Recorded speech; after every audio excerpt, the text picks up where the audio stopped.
you so much, Annapurna, for being here with us today. I'm delighted to be speaking with Annapurna, who's the founder and CEO of Emotional Ethics. And this is something so important in a world where we forget human connections. Annapurna is a seasoned HR leader with more than 3 decades of experience shaping human capital strategy, organizational development, and leadership transformation across a global environment. As the founder of Emotional Ethics and company, she pioneers the integration of emotional intelligence into leadership. This also helps leaders build more resilient ecosystems that are more conscious and with future-ready teams. Thank you for being here today. It's lovely to speak to you, especially seeing as your work actually blends strategic foresight with human centricity, which is so important and invaluable in Karnataka's evolving leadership landscape.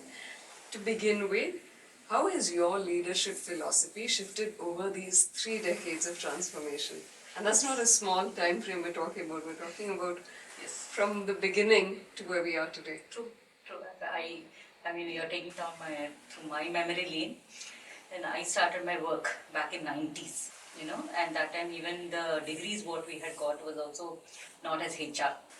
We specialized in HR, but it was all about personnel management, industrial relations and things like that. Those were the era. So you could completely understand the leadership has quite transformed from 90s to now 2026. It is a big, huge time of 3 decades we walked through. And literally learning on the go, when I started them that time, I could see those leaders very authoritative, very powerful, very demanding, and there was a clear-cut hierarchy that, okay, this person is at this level, we are at this level, those type of things I thought. But as we moved along, and typically the way the workforce changed, the industries changed. There were a lot of, from manufacturing, process industries to knowledge economies, knowledge industries, IT industries, where it was more people-centric than any of the machine-centric and all. So leadership underwent a lot of change, I would say, number one. Number two, what has also happened in this, in this journey was also that people have moved from how they manage people. The leaders have moved how to manage people. And they have moved from controlling to enabling. That's one big change which has come for sure. Right? The focus has not, the focus, though it is there on the supervision of the people, still they would like to help individuals to identify their potential for growth. That's the beauty part of the leaders which is coming up at this point of time. Then earlier organizations rewarded only the technical expertise.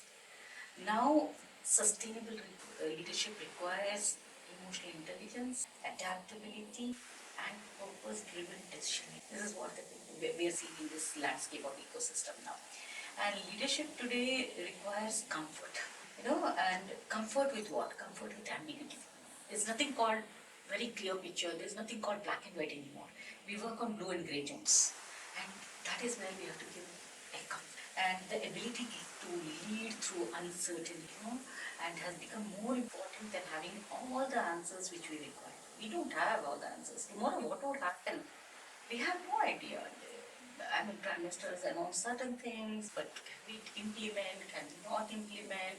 What will happen if supposing India is going to go into some crisis mode? And we don't have answers. But leaders can't stop going. They have to move organizations. So how do they work in answer? That's the question which we have. And leaders create other leaders. It's the demand is that, They cannot just tell I have so much. Can I create another leader so that I move out and when someone is coming up there? I think so much of what you said rings true, and I think your blue and grey areas make so much sense, specifically when you're talking about the 90s when we had our modem, tick, tick, tick, when you start logging in, and to move from there to a point where, you've got AI here, you've got this here, that here. And I think also post-pandemic, the need for involved leadership is so much larger than it used to be back when all of us started working, because like you said, leaders were only leaders back then. There was nothing more. They had no personal connect. They did not know. You're not coming in today. Your loss, not my problem. Today we care enough to ask why. And if you don't, you lose out. because that's still on your Yes. team and that person belongs to your team. And I think especially post-pandemic, like you're talking about uncertainty, the need for adaptability. If suddenly tomorrow everything is hybrid and we're not going to be able to meet in person because we cannot travel, we just have to be able to adapt to it. And I think the fact that as a community, as a whole generation, we've all been able to immediately pick up to working online. I think that says a lot to where we will be in the future. That's typically something which is called as like an enneatic leadership style. Yeah. Yoga is only a single cell, Okay. but still it can take the Shape shape of anything. Yeah. So can leaders today do this? And that's what I've done. And I think all of us know how the amoeba can immediately shift. So unless we shape shifters, it's not going to work, It's right? not going to work, But how do you think, talking about human-centric strategy, how can organizations embed human centricity and emotional intelligence into their people strategy to sort of keep it going? Absolutely. Emotional intelligence today it cannot be isolated with anything, it just can't be standalone something. So it has to start integrating right from hiring, right from the talent acquisition itself, into grooming, into development, into retention, into whenever decision making processes are happening, everything. So definitely emotional intelligence should be integrated in all these aspects, and while you're doing any kind of performance management and things like that also. So organizations must design employee experiences with the same seriousness how they actually design the customer experiences. That's what it is. And policies should support holistic well-being. It's not something that is.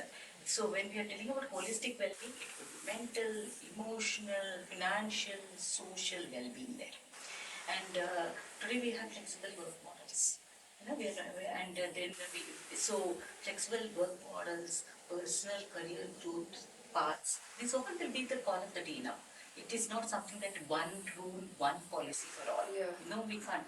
There's no one size fits for all. You really need to know the people. You really need to understand your, the whole dissection of your people. Understand, because we have multi-generations. We have people coming up with different aspirations to the workforce. So you just can't tell there is one size fit for I cannot do this. So I need to understand people. I need to understand their emotions. I need to understand their aspirations. So how do I work around that? Now, how do I create ecosystems for that? That's very important. And AI plays a very big role in that, in doing these type of things. So leadership communication should be quite transparent and consistent and compassionate.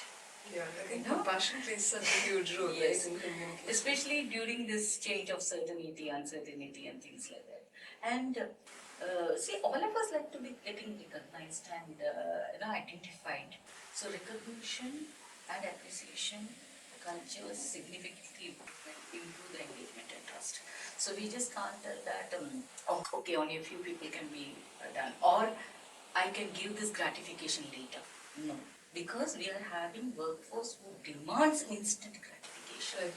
So when Gen Z work, they will not wait for the year-long appraisal to get gratified. They wanted immediate gratification. Now, if you feel that it's something which should not be done because you are some other generation workforce, it's not right. You need to adapt. You need to learn. You need to understand why it's supposed to retain all of that and things like that. So organizations that prioritize all this emotional well-being, and they have a stronger retention. Yeah, so I think that also helps towards building a future-ready, agile organization. Yes.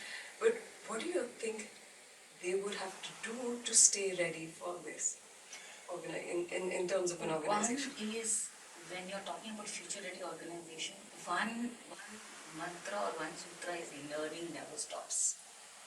It is a continuous process. It has to go on, and it cannot be told that only my junior workforce will learn and I will stop because I know everything. It's for all and all, every time. So you need to have that momentum on, and that's the culture which you organizations. I think we were talking about it before we started recording as well. And the concept of constantly learning is so important, especially the way things are changing today. we learned 10 minutes ago is already obsolete. Absolutely. Absolutely. So you need to have that openness. You need to embrace everything. You just can't tell that, okay, there is some new technology coming in or there is something new which has blocked me or something. Are you open? Are you transparent? Are you open to learn things? So again, there is a question of how much should I learn? See, this is also becoming too much of a task. What all I should I learn? How much should I learn? I should learn agentic AI, I should learn this, I should learn that, and things like that. Now, you are the master of yours. You need to know where I will put my energy and how much I will learn, expert, and I will do. So, supposing you tell that this is my forte, and this is where I would go and deep, narrow and deep in this, that's someone else's forte. So, now collaborate. Yeah. You just can't tell that I learn everything, I can do everything. You cannot do everything. That's impossible for a human being. You need others to be there to collaborate and do work as a team. And today doesn't matter whether the team member is just fresher out of the college or something like that. No, a team is a hybrid team with everyone. Yeah. And everyone's contribution is so very important. So in my last organization, we had people who were like grey-headed completely and acting as there was some time who were just campus freshers and they did brilliant jobs. So a team is not something that it is a homogeneous team anymore. Right. It's a heterogeneous team, different people, global teams coming together, brainstorming, doing things. So definitely when you talk about agile forces, agile workforce, agile future-ready technologies, future-ready workplaces, everything and all, I think it's not that this is the landscape. Globe is the landscape. You can reach out to everybody today. We are connected as one single world. So you can pick up any person, any resource from anywhere, connect to them, and just do things. Yeah, and I think that's such an important part of how a team should work as well, because you're talking about engagement across the board, right? So how do you think emotional intelligence really will strengthen decision making and engagement when you're talking about team resilience as well at this point? Yeah, for that there's another dimension which we need to bring in the workplaces, that is psychological safety. If I don't feel psychologically safe, I may not give my company. Definitely. I don't like to speak to my manager, I don't like to speak to my HR, I don't like to speak to my CEO, I would not like to open up in any of the surveys, I have built a wall. So the moment the leaders can build a very good safer, then you can, and the leaders should also be self-aware. A lot self-aware about themselves. What are their triggers? What are their, what are their likes? What are their dislikes? What are their biases? What are their, what are the judgments? You need to know, constantly you need to know all of it. If you are able to know that, then you know where you would cross the line. Right. So you are aware that, okay, this is not me. This is something which my bias is coming out now. So that's the part the EI is playing for you. So once you're self-aware, once you understand things, once you're self-aware, then you're also trying to get aware of the other person's feelings, other person's emotions. You're able to understand it. And you should be a radical listener, I would say. It's not even, I would not put a empathetic listening, I would tell a radical, you really need to practice that. A good leader is someone who can listen well and then talk. Definitely. I think so much of how a leader reacts is also what they understand when they actually listen as opposed to just talk. Yeah. So when we say react, we would also replace it with respect. Because reaction never kind of solutions. It's always how do I respond to the situation? How do I be empathetic with it? How do I be a good listener? Then how do I really embrace the thoughts, what the person is saying? And how do I make it very psychologically safe for the person to tell, okay, express it and give the comfort for them? And this is not easy, my dear. This is very tough because leaders have to put that kind of effort to do this. And this is the learning for the leader. Right. Leaders have, of course, results, of course, profitability, of course, markets, of course, customers, of course, all of this. These are all tricks which they need to do. But if you are sitting in that position, this is all to be somewhere being managed as processes. These all will be I love that you keep talking about psychological safety, especially like in a world where everything is so online and I think the younger workforce, more than the older workforce, I'm fairly certain, depends so much on validation from the outside. The need to feel that they are in a safe space and they can actually speak out is so important, right? Very much. So, It's so, not easy. so that moves on to whole to Karnataka's leadership landscape as well. What leadership capabilities do you talk about? Do you think really will define Karnataka's next generation of HR and business leaders? And this includes all, obviously, quite clearly, as we've talked about, the ability to actually listen. Karnataka is not only Bangalore. Yep. Yes, Which and is that's often something, like that's something I think the world needs to keep getting reminded about, because people Yes. tend to sort of limit it here. Yes. But we've got, the Hubli Dharwad, Yes. the whole Yes. Mysore, everyone's Yes. picking up so Yes. much.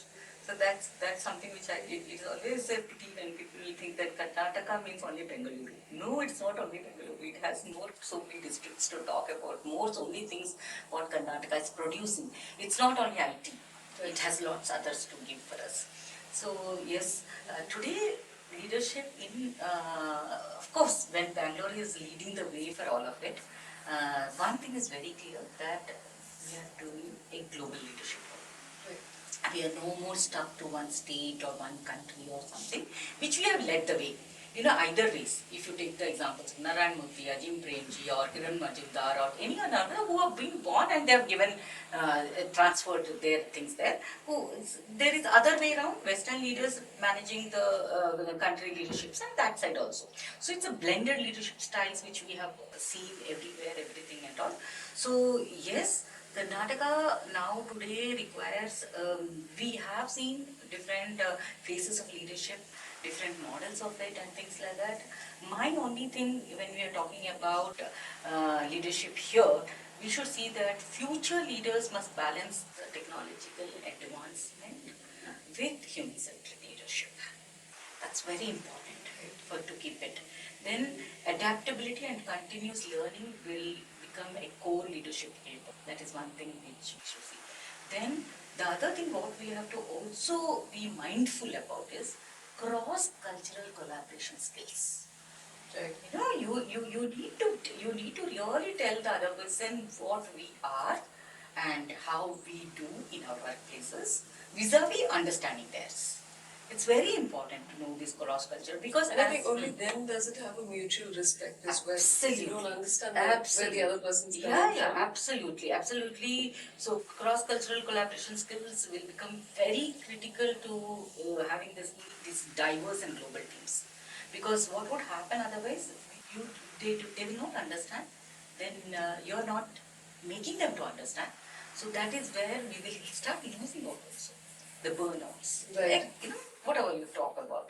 And leaders will need more stronger emotional intelligence to manage their hybrid, multi-generational and high aspirational workforce. Very high aspirational workforce. That's one. Then the other thing which we are losing and seeing is the ethical leadership. Right. That's something which we have to build. The ethical leadership and responsible decision making, what we are supposed to do, which will become very important in the age of AI and data-driven analysis. So HR leaders in Karnataka will move from operational roles, which they are already, and to strategic business roles for them. And I think that sort of wraps the whole thing out so perfectly, because you're adding everything up to talk about how, the landscape is evolving, yes, but so should we to keep up with what's moving So on. three things become very important. One is to keep Karnataka sustainable in every sense, Right. to keep Karnataka's workforce inclusive, highly socially just, and this will become the mainstream leadership expectations for us. Perfect. I think that's really wrapped it up so beautifully. So Karnataka's leadership ecosystem has the opportunity to become a global benchmark by combining innovation, which we are having already in many industries, and with brand new systems. And I think we should have this one is also to see that today we have forums which are IT leaders forum or manufacturing leaders forum or textile forum and all. I would like to see that can we have just Karnataka leaders forum, I think that would be wonderful because it'll aid Yeah. with collaboration across sectors as well. Across Right? sectors, because even if today what has happened is earlier what used to happen, we used not have this IT dominator so much. So when we used to go to any of CII, FICCI, BCIC and things like that, everyone used to come and represent. But today what has happened, IT becoming a dominated segment, it has its own way to do things. These rest of them have gone into something. So I want to see that is there one stage where we see all the leaders, really participating and talking about the same issues, same kind of similar challenges and exchange notes. That's something which we should try. I should aspire for Yes, as well. yes. Thank you so Thank much you. for your Thank time. you. Thank you. Lovely having you Lovely. today. Thank you. Thank you so much.